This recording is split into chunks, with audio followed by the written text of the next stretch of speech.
Click করুন নিচে দেওয়া বেল আইকনে। সাবস্ক্রাইব করুন 24 আওয়ার্স টিভিকে। সব সময় আপডেট থাকুন খবরে।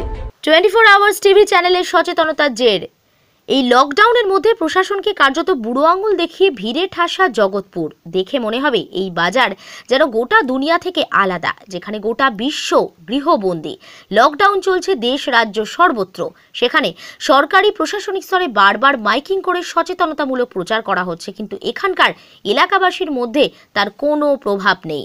এই জগৎপুর বাজার এলাকার অর্থাৎ বিধাননগর পৌর নিগমের 20 নম্বর ওয়ার্ডের কাউন্সিলর শিবু ভান্ডারী জানান, তাদের তরফ থেকে যথেষ্ট চেষ্টা করা হচ্ছে মানুষ যাতে ভিড় না বাড়ান, বাজারে না আসেন। তারা সাধ্যমতো চাল ডাল খাদ্যশস্য পৌঁছানোর চেষ্টা করছেন বিভিন্ন এলাকায়। তা সত্ত্বেও কিছু মানুষ অকারণে বেরিয়ে পড়ছেন। এছাড়াও এই জগৎপুর খালপাড় বাজারের সভাপতি স্বদেশ রাজবংশী জানান, তারা মাস্ক ছাড়া বাজারে ঢুকতে দিচ্ছেন না, কিন্তু এলাকাবাসীর মধ্যে কোনো সচেতনতা নেই। বিধাননগর থেকে অনির্বাণ দত্তের রিপোর্ট, 24 আওয়ার্স টিভি। লকডাউনে গরিব মানুষের পাশে উদাসীন সম্প্রদায়ের মুনি ডক্টর সুরজিতানন্দ ভৈরব। 38 দিন অতিক্রান্ত, গোটা দেশ জুড়ে লকডাউন। ক্রমাগত শক্তিশালী হচ্ছে মারণ ভাইরাস করোনা। প্রত্যেক দিন বাড়ছে আক্রান্তের সংখ্যা, মৃতের সংখ্যা। উদ্বিগ্ন গোটা বিশ্ব।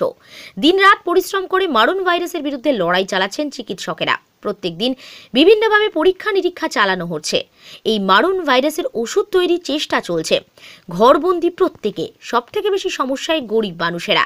দুবেলা দুমুঠো খাবার জোগাড় করতে হিমশিম খাচ্ছেন। বিভিন্ন স্বেচ্ছাসেবী সংগঠন তাদের পাশে দাঁড়াচ্ছে।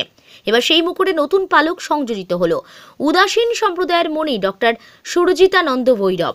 গত 10 দিন ধরে প্রায় 550 জন গরিব মানুষের হাতে খাবার তুলে দিয়েছেন। কালীতারা কামাখ্যা ত্রিশক্তি মন্দিরের প্রতিষ্ঠাতা উদাসীন সম্প্রদায়ের মুনি ডাক্তার সুরজিতানন্দ ভৈরব। তার মতে একজন সাধকের সর্বপ্রথম ধর্ম হলো মানুষের পাশে থাকা। এই গোটা কর্মকাণ্ডে তাকে সাহায্য করছেন তার ভক্তরা, শিষ্যরা। তাদের পাঠানো অনুদানের মাধ্যমে গরিব মানুষের মুখে দুবেলা দুমুঠো খাবার তুলে দিচ্ছেন তিনি। বাগুইয়াটির হাতিয়াড়া রোড জ্যাংড়া কালীতলা মন্দিরের কাছে কালীতারা কামাখ্যা ত্রিশক্তি মন্দির, সেখান থেকেই প্রত্যেক দিন মানুষের সেবা করছেন ডক্টর সুরজিতানন্দ ভৈরব। জানাচ্ছেন আগামী দিনেও থাকবেন মানুষের পাশে। ওম যোগেশ্বরায় মহাদেবায় ত্রয়ম্বকায় ত্রিপুরান্তকায় ত্রিকাগ্নিকালায় কালাগ্নিরুদ্রায় নীলকণ্ঠায় মৃত্যুঞ্জয়ায় সর্বেশ্বরায় সদাশিবায় সর্বেশ্বরায় সদাশিবায় মহাদেবায় নমঃ মহাদেবায় নমঃ महादेवाय नमः। हर हर महादेव शिव शंभु हर हर महादेव। हरिओम तत्सत। আমার নাম ডক্টর সুরজিতানন্দ ভৈরব। তো আমি একজন উদাসীন মুনি, উদাসীন সম্প্রদায়ের মুনি একজন। আমার এই মন্দিরটি জ্যাংড়া কালীতলা, বাগুইয়াটি হাতিয়াড়া রোড জ্যাংড়া কালীতলাতেই আমার এই মন্দিরটি। এটি হচ্ছে আমাদের কালীতারা কামাখ্যা ত্রিশক্তি মন্দির। আমার এখানে তন্ত্রবিদ্যায় শিক্ষা দেওয়া হয়। আর এখান থেকে আমরা চেষ্টা করি সবসময় গরিব মানুষের পাশে দাঁড়ানোর, অসহায় মানুষের পাশে দাঁড়ানোর চেষ্টা করি। যাদের মেয়ের বিয়ে হচ্ছে না, যারা ওষুধ পাচ্ছেন না, যারা খাবার পাচ্ছেন না, আমরা যথাযথ তাদের পাশে দাঁড়ানোর চেষ্টা করছি। আজকের দিনে আমি মনে করব সমস্ত সাধু মহন্তর উচিত আজকের দিনে মানুষের পাশে দাঁড়ানোর। আজকে আমরা কলির শেষে এসে পৌঁছেছি। তো আগামী দিন কিন্তু আরও কিছু বিপর্যয় আমাদের মধ্যে আসতে চলেছে। সেই জন্য বলবো যারা ভালো কাজ, কিছু সৎ কর্ম করবেন তারা কিন্তু থাকবেন। তো বলবো প্রতিটা মানুষ ঘরে না বসে থেকে আপনারা লকডাউন অবশ্যই পালন করুন, সচেতনতার মধ্যে থাকুন, কিন্তু কিছু মানুষের পাশে দাঁড়ান, মানুষের সেবা করুন। এটাই কিন্তু মানুষের মূল ধর্ম, মানুষের সেবা করা। এখানে জাতি ভেদ ধর্ম কোনো ব্যাপার না, কিন্তু জাতপাত বিচার ছেড়ে দিয়ে মানুষের পাশে, উঁচ নিচ ছোট গরিব ছেড়ে দিন। আমরা এখনো পর্যন্ত আমাদের মন্দির থেকে 550 লোকের সেবা করেছি। আজকেও আমরা বেশ কিছু লোকের সেবা করব। নমস্কার নমস্কার। আমার এটা ত্রিশক্তি মন্দির, কালীতারা কামাখ্যা ত্রিশক্তি মন্দির।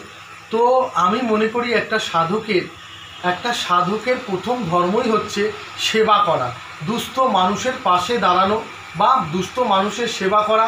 একটা সাধকের সাধনার প্রথম ধর্মই এটা থাকা উচিত আমি মনে করি। তো আমি শুধু না, আমার যে শিষ্য ভক্তরা আছে তারা অনেকেই আমাকে টুকটাক অনুদান পাঠাচ্ছে। সেই অনুদান থেকে আমরা চেষ্টা করছি কিছু গরিব মানুষের পাশে দাঁড়ানো, কিছু মানুষ যারা খেতে পাচ্ছে না, আজকে এই যে মহামারী চলছে তাই জন্য আমরা কিছু মানুষের পাশে সবসময় দাঁড়ানোর চেষ্টা করে চলেছি। বিগত 10 দিন ধরে আমরা মানুষের সেবা করে চলেছি। প্রথমত আমি গাড়ি করে করে দিয়ে আসছিলাম, আজকে আমাদের মন্দির থেকেই বর্তমানে এই 5 দিন ধরে আমাদের মন্দির থেকেই সেবা দেওয়া চলছে। মানুষের জন্য চাল, ডাল, তেল, আটা এসবের ব্যবস্থা হয়েছে দেওয়া। তো আমি চাইবো আরও 5জন সাধু সন্ত মহন্ত আপনারা মানুষের পাশে আসুন, মানুষের সেবা করুন, তাতে হয়তো অনেক পুণ্য অর্জন করবেন। মন্দিরে গিয়ে হাজার হাজার টাকার পুজো মানুষে অনেকেই দেয়, মন্দিরে গিয়ে ফুল চড়াচ্ছে, জল চড়ায়, তেল চড়ায়, মন্দিরে গিয়ে দুধ চড়াচ্ছে লোকে পয়সা খরচা করে। তো আমি বলবো প্রত্যেকে পাথরের মূর্তি বা মাটির মূর্তির ওপর এত খরচা না করে রক্ত মাংসে গড়া কিছু অসহায় মানুষের পাশে দাঁড়ান, তাহলে হয়তো ঈশ্বর অনেক বেশি খুশি হবে। আমরাও চাই, এগিয়ে এসছি, আপনারাও এগিয়ে আসুন। সবাই এগিয়ে আসলে হয়তো কিছু দুস্থ মানুষ হয়তো তারা পেটের জ্বালা থেকে মুক্তি পাবে বা তারা খেয়ে দুটো শান্তি পাবে, এতে ঈশ্বর। আপনার অ্যান্ড্রয়েড মোবাইলে 24 আওয়ার্স টিভি লাইভ দেখতে গুগল প্লে স্টোর থেকে ডাউনলোড করে নিন 24 আওয়ার্স টিভির অ্যাপস। সব সময় আপডেট থাকুন খবরে।